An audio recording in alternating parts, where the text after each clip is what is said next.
21 दिसंबर 2021 को झारखंड सरकार ने मॉब लिंचिंग की घटनाओं को रोकने के लिए विधानसभा के शीतकालीन सत्र में भीड़ हिंसा रोकथाम और मॉब लिंचिंग निवारण विधेयक 2021 पास कराया था।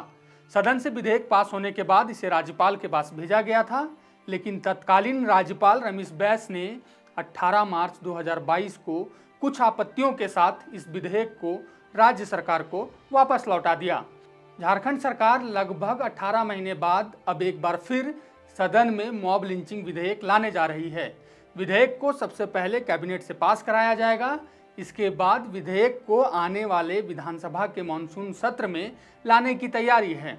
ऐसे में हम आपको बताएंगे कि आखिर साल 2021 में भीड़ हिंसा रोकथाम और मॉब लिंचिंग निवारण विधेयक 2021 को राज्यपाल ने क्यों वापस किया था, उस समय सजा का क्या प्रावधान था, उस दौरान भाजपा विधायकों ने इस पर क्या बयान दिए थे और झारखंड में पिछले कुछ सालों में मॉब लिंचिंग के कितने मामले सामने आए हैं और अब नए विधेयक में क्या क्या बदलाव किए गए हैं। इससे पहले मेरा नाम है विशाल और आप देख रहे हैं द फोर्थ पिलर .न्यूज। सबसे पहले बात करते हैं कि झारखंड के तत्कालीन राज्यपाल रमेश बैस ने भीड़ हिंसा रोकथाम और मॉब लिंचिंग निवारण विधेयक 2021 को वापस क्यों किया था।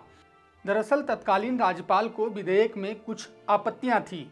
चलिए अब बताते हैं कि आखिर राज्यपाल ने विधेयक के किन बिंदुओं पर आपत्ति जताई थी। पहली बिंदु पर बात करते हैं।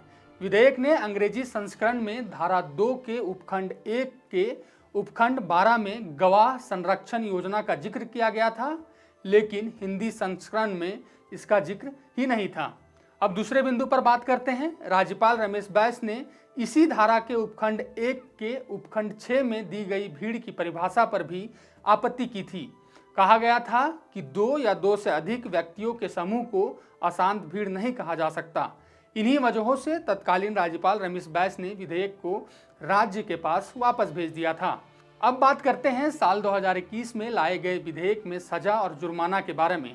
पहला, मॉब लिंचिंग निवारण विधेयक 2021 में दोषी पाए जाने पर 3 साल से सश्रम आजीवन कारावास और 25 लाख रुपए जुर्माने के साथ संपत्ति की कुर्की तक का प्रावधान था।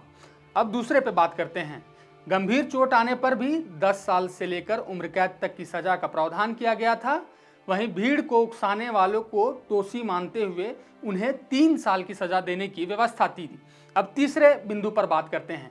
विधेयक में पीड़ित परिवार को मुआवजा देने और पीड़ित के मुफ्त इलाज की व्यवस्था का प्रावधान किया गया था। साल 2021 में जब यह विधेयक विधानसभा में लाया गया था, तब भाजपा विधायकों ने इसे काला कानून बताते हुए जमकर हंगामा किया था और विधायक वेल तक पहुंच गए थे। उन्होंने कहा था कि इस कानून के जरिए सरकार तुष्टीकरण की राजनीति करना चाहती है। भाजपा के 3 विधायक अमर बावरी, अमित मंडल और रामचंद्र चंद्रवंशी ने संशोधन प्रस्ताव भी लाया था, लेकिन सभी के प्रस्ताव खारिज कर दिए गए थे। भाजपा विधायक अमित मंडल ने विरोध जताते हुए कहा था कि ये विधेयक हड़बड़ी में लाया गया है, इसमें कई त्रुटियां हैं। उन्होंने कहा कि 2 व्यक्तियों को यदि मॉब का रूप दिया जाएगा तो घरेलू विवाद भी मॉब लिंचिंग कहा जाएगा और इस कानून का दुरुपयोग होगा। इससे पुलिस की लाल फीताशाही बढ़ जाएगी। उन्होंने संख्या को 2 से बढ़ाकर 10 करने का संशोधन सदन में रखा था। विधायक अमर बावरी ने कहा कि यह बिल झारखंड विरोधी, आदिवासी विरोधी है। एक विशेष वर्ग को खुश करने के लिए यह बिल लाया गया है।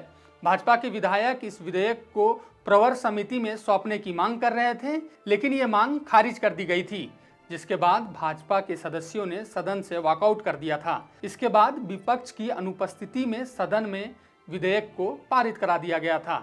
अब आखिरी बिंदु पर बात करते हैं और जानते हैं कि इस बार राज्य सरकार ने विधेयक में क्या क्या बदलाव किए हैं।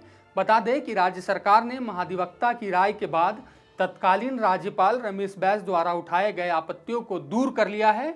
राज्य सरकार का मानना है कि मॉब लिंचिंग पर रोक जरूरी है, इसलिए यह विधेयक फिर से लाया जा रहा है ताकि मॉब लिंचिंग की घटनाओं पर रोक लग सके। हालांकि ये कहना गलत नहीं होगा कि भाजपा इस बार भी विधेयक का समर्थन सदन में नहीं करेगी।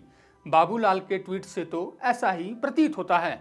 अब बात करते हैं राज्य में हुए मॉब लिंचिंग की घटनाओं के बारे में। संसदीय कार्य मंत्री आलमगीर आलम ने कहा था कि झारखंड में वर्ष 2016 से लेकर अब तक यानी साल 2021 में जब विधेयक सदन में पेश किया गया था तब तक मॉब लिंचिंग की 56 घटनाएं हुई थी। वहीं राज्यपाल ने 18 मार्च 2022 को विधेयक लौटाने के बाद कुल 7 घटनाएं मॉब लिंचिंग की हुई हैं, जिसमें पहली घटना 11 जनवरी 2022 को हुई, जहां गिरिडीह के सरलाडीह में जय मुर्मू को लोगों ने पीट कर मार डाला।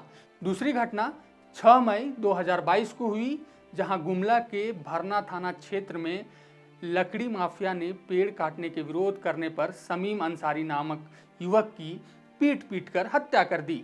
तीसरी घटना 11 जून 2022 को हुई, जहां लोहरदगा के गणेशपुर गांव में भीड़ ने डायन के शक में महिला को लाठी डंडों से पीटा, जबरन जहर पिलाया, मौत के बाद बोरी में बंद कर झरने में फेंक दिया।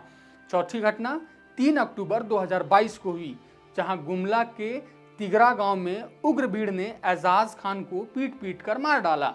पांचवी घटना 7 अक्टूबर 2022 को हुई, इसमें बोकारो के धवैया गांव में भीड़ ने इमरान अंसारी को पीट कर मार डाला।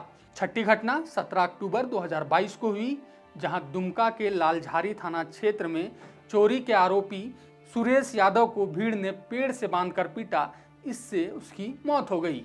वहीं अंतिम और 7वीं घटना 12 मई 2023 को हुई, इसमें रांची के होरेदाग में भीड़ ने चोरी के आरोपी मिथुन सिंह खरवार को लोगों ने पीट कर मार डाला। फिलहाल के लिए इतना ही। आप देख रहे थे द फोर्थ पिलर न्यूज। शुक्रिया।